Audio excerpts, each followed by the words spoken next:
Hi, I'm Christina Malcolm, and today I have 4 tips for prolonging the life of your tufa. So when you're jewelry casting, you can get up to 20 uses in one mold when you're using tufa.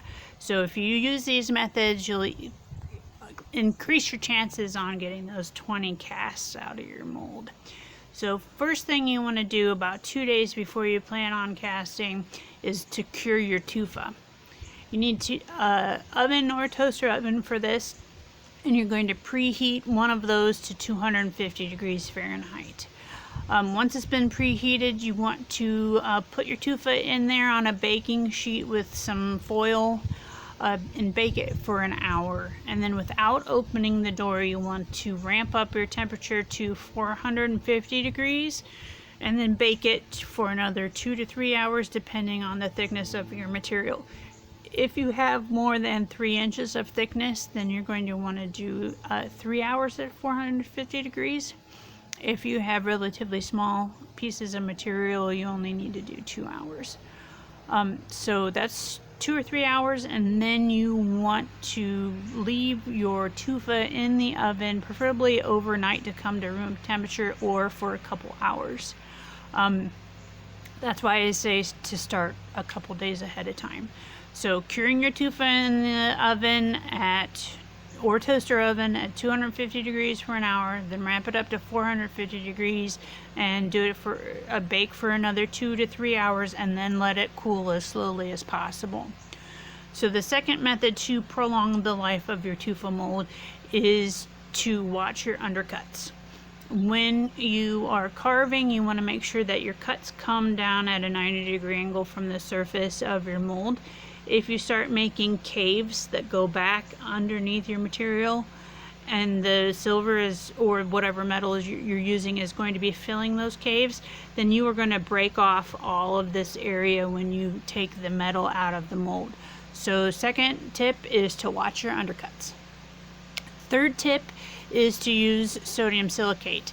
And sodium silicate is a cement sealer that's used in glass working kilns. It's also used in your driveway to seal cement or concrete. It's also called water glass. I got this off of Amazon for $25, so it's a little bit expensive, but it's going to take me forever to use a gallon of this stuff.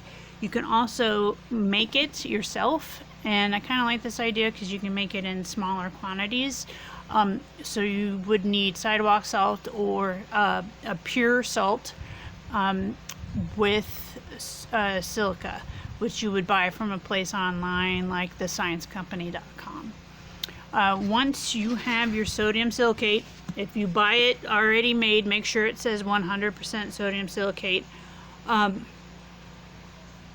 Then you're going to need to use a disposable cup so you don't contaminate the main part of it. So pour it in to a Dixie cup or something similar, and then dilute it 50% with distilled water. So this is going to make it a thinner liquid. You'll need a disposable paintbrush, and you're going to paint it on both sides of your mold. Again, you're taking the sodium silicate, diluting it by 50% with distilled water, and then you're going to paint it on your mold. You want to make sure you get even coverage on your mold on both parts of your 2-part mold. You can make sure that you get down into your carving and you cover all of the area of the mold that's going to be exposed to heat.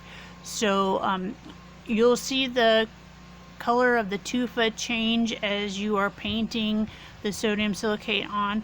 Make sure that you get that even color change across the whole entire mold.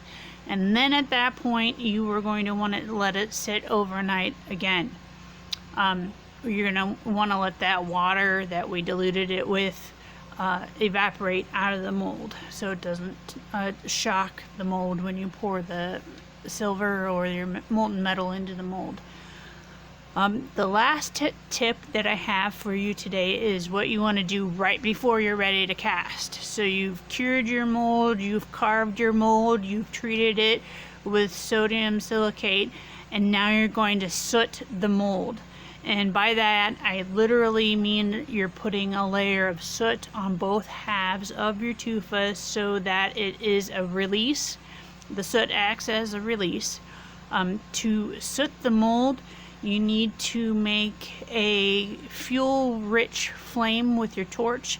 If you're working with acetylene, you want to choke the handle of the torch and cover up those holes where it sucks in atmosphere.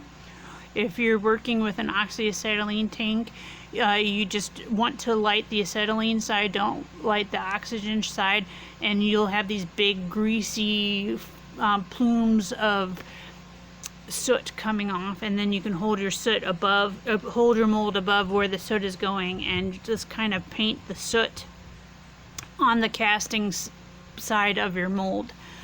You can also use a candle for this if you don't have acetylene or oxyacetylene. That does it for me today. I hope you have a successful tufa casting experience.